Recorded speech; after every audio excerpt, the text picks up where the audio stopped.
Fundamental human rights action had been filed against my right that was breached because I was detained for about 9 days in Ilorin, April last year, and I needed to find out why should I be breached, because why should I be detained. There was no court order for why my accounts were frozen, the company accounts as well.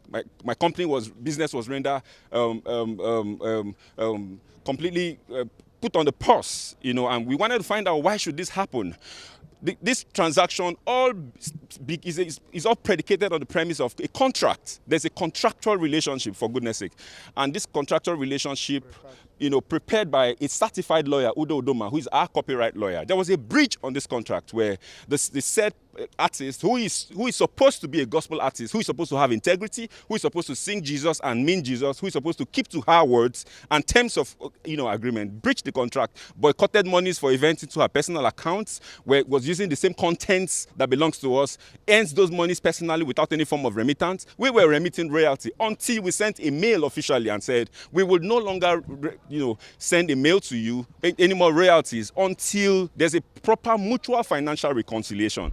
We need to have news have been flying all over the internet for past few days now about this gospel singer called Mercy Chinwo. I know most of you know Mercy Chinwo himself. It happens that she was alleging that her former manager, have been diverting some money, and then they have some outstanding balance that the man's supposed to pay to her, and all those things was happening so fast. Later, I will play the video for you to see when the whole thing starts. But I want you to pay attention on this. Listen to me, I myself, I was shocked, or I'm shocked to see this particular news because I never expect to see this particular news from a gospel singer. A gospel singer. I listened to Mr. Eezee, which is the former boss of Mercy Chinwo, and I noticed that this very young man really tried for her, because according to this guy, he was the person that really helped this young lady, and they signed a deal. And the way he was saying, or he was talking, man, I think he's making sense. And then my mind is telling me that if they verify very well, this man might be 100% innocent of all these things, because according to him, he rents an apartment for her. He rents an apartment, that is the company, rents an apartment for her. The company is paying her bills. The company signed a deal of 50-50 with her. For instance, you produce a song, for example, this album give you like $1,000. Out of the $1,000, $500 will come for the company, while the remaining $500 will come strictly to your own bank account. And according to Mr. Eezee, the company have been doing that. The company have been making sure that they what they say, they are doing it. Not until this young lady, Mercy Chinwo, starts going about with this whole saga. A gospel singer. What are you now telling all those unbelievers? They will keep laughing at us. This is the major reason why I don't listen to all those people, because I think what they are singing, they may be singing, but I know that most of you people, I don't want to say, no, my mouth to go hear them. Watch the video. Okay, hello everyone. My name is Dr.EeZee, music executive, Eezee Concept Global, Eezee Global Ministry. We're here at the court. There had been a purported and orchestrated evil agenda to sell the wrong impression to the public that we're running, and we keep wondering why we should be running. This is our country. No notice was given to me. We didn't know anything about the notice. And I've been appearing. I was at the EFCC on the 10th of December precisely, and I waited for about 4 hours, and nobody attended to me. We're here in Nigeria.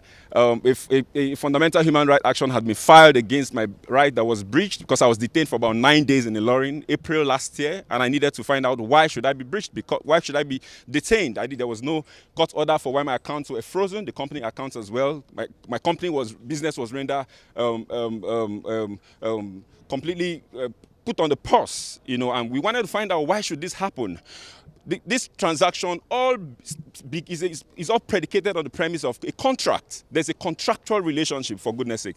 And this contractual relationship, prepared by a certified lawyer, Udo Udoma, who is our copyright lawyer. There was a breach on this contract where the said artist, who is supposed to be a gospel artist, who is supposed to have integrity, who is supposed to sing Jesus and mean Jesus, who is supposed to keep to her words and terms of agreement, breached the contract, boycotted monies for events into her personal accounts, where it was using the same contents that belongs to us, earns those monies personally without any form of remittance. We were remitting royalty until we sent a mail officially and said we would no longer send a mail to you any more royalties until there's a proper mutual financial reconciliation. We need to have a meeting, and this will be done on the premise of an unbiased audit without any form of religious influence of one of your fathers or your mothers who have your interest and want to twist us to do what is not wrong. It's about justice. No, when we say these things, is it about money? No, this is not just about money. This is about truth. This is about sincerity. This is about integrity. This is about saying yes and you keep to yes. This is a 50-50 transaction where we have not even recouped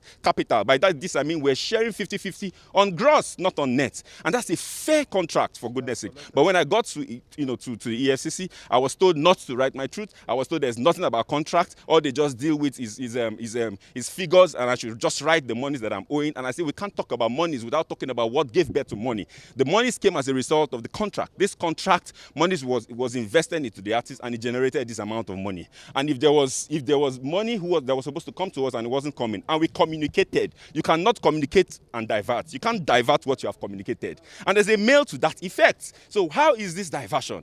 That's the question. The monies went into the right channels. By right channels, I mean the accounts that are known to the artist. There was no mail, regarding diversion of money. There was no resentment whatsoever with respect to how finances were going up until when this contract was breached. And we have every evidence to clear this. How then is this a criminal offense? This is a purported plan by a cartel of evil people who have the face and the mask of Christianity to destroy the system, to give an impression.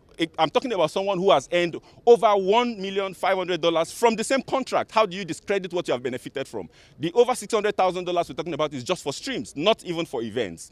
We have series of meetings where you went for, you didn't tell people you were going, you hid it because you didn't want us to know. That's not transparency, for goodness sake. There is no way on the surface of the earth that you hear a label taking 50 and giving the artist 50. And I mean, we paid rent for 5 years, you didn't pay a dime. You don't have a receipt. We gave you cars for all the period. We expended 100% expenditure on your career. This is unfair. This is not the right thing to do. We didn't go to court.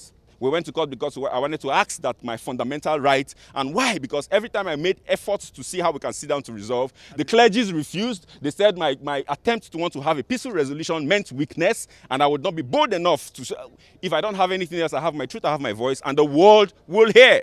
This is us at the courts here at Federal High Court. I was told that I ran away and I'm here. This is Dr.EeZee. We had also said the right thing to do is to go through an arbitration. When the audits collapsed because of the bias by the people who are supposed to handle it right, we now said, okay, let's explore what the contract provides, which is arbitration through the multi-door court, where this platform brings an independent auditor, either from ICANN, that is neutral and not affiliated to any of the parties, to look into the books. I will publish all our books to the world to see, and let her publish hers as well. Let there be transparency to the world, since we cannot settle it privately.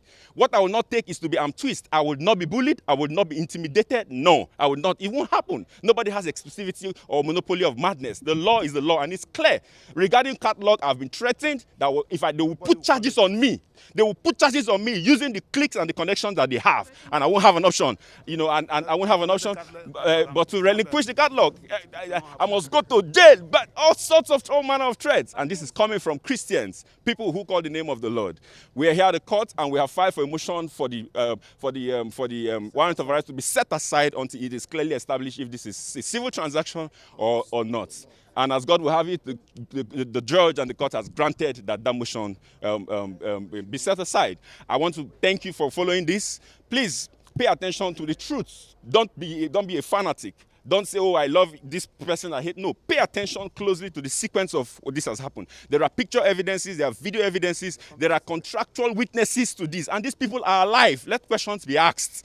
Don't be swayed by your love and emotions, the emotional connection you have to the people who sing. Don't be deceived by religiosity. No, a lot of times appearance is not reality. Pay attention to the nitty-gritty of this. This event is going to unveil and unravel a lot of evil that goes on within the gospel ecosystem. My name is Dr.EeZee, and I want to thank the members of press and the public for granting me here. On my left are part of members of my team, my legal department, and we have Barrister Isaac here, and we have Barrister Maxwell. Thank you so much, my lead counsel, Dr. Ubani San, Ife, and everyone who is a part of ensuring that this truth is cascaded to the world, and members of the public. Thank you so much. Please allow some follow-up questions. First is, you said you reeled out a number of things that you did for Mercy Chinwo. Is this exclusive to her? Sorry? You reeled out a number of things that Yeah. you did for her. Yeah. In your press release, you Yes, said please. you made her, you said you gave her a flat apartment. Yes, please. And all Yes, of that. please. Is this exclusive to Mercy Chinwo? Or With respect to her contract. So that's the contractual obligation. From our own end, we're supposed to provide all costs. It's a 360 deal, which means a recording and management contract. So we provided all costs: production costs, housing costs, video costs, mobility costs, and we have the receipts and evidence for all of this. Yes. So yeah. Is it exclusive to Mercy Chinwo? It is not Or exclusive all the to. artists under your It is label? exclusive to all the artists on the label. Yes, please. Herself and every other person that is part of this orchestrated conspiracy. So all other artists enjoy. They enjoyed it, yeah. 50-50 Yes, and please. Yes. 50-50 for every other artist. Yes, so it's a 50-50 for her. And then it's a 60-40 and 40-60 for some others. And then 50-50 for. But at the end of the day, the ratio is about, it's 50-50, yes. Based on the agreements. Yeah. Okay, sir. And then you said, you were in EFCC custody. Yes, please. You stressed that it's a civil dispute. Yes, please. But they said they are dealing with figures. Figures and that I shouldn't talk about. They want you to acknowledge that I was. you owe her. Okay, So how did the it end? reason I stayed 9 days in EFCC is because they said to me that if I do not write what I am told to write, I would remain in detention. So because I needed to be free, it's my very first time being in the police station. I want to challenge the public that you will not find my name traced to any law enforcement agent anywhere in the world. I've never visited the police station before. I am a credible Nigerian. I do business and straight. But then I was told that if I do not write, compelling me to write in the manner I was being told to write, that I was going to remain in their custody. And what do you do? And they transfer money from your account. What do you do? You have to follow somehow. So under duress, I did the things that I did, and then I agreed to transfer a certain amount of money, of course. Because the account was blocked, I didn't get a court order. Okay, $274,000 was made to be transferred to her. And then I said to them, why are you making me to transfer money to her when she is not remitting or giving back what she owes? She owes the company a third album and a couple of singles. She has money she's boycotted into her personal accounts that we're not aware of. She didn't give account of. She has events she had attended. We need this transparency has to be both ways. So it's already one-sided. You're right, ensuring that it just comes from we two, but because we were under a lot of pressure and we needed to be free, I had to concede to that, and that's what we went to challenge at the fundamental human rights.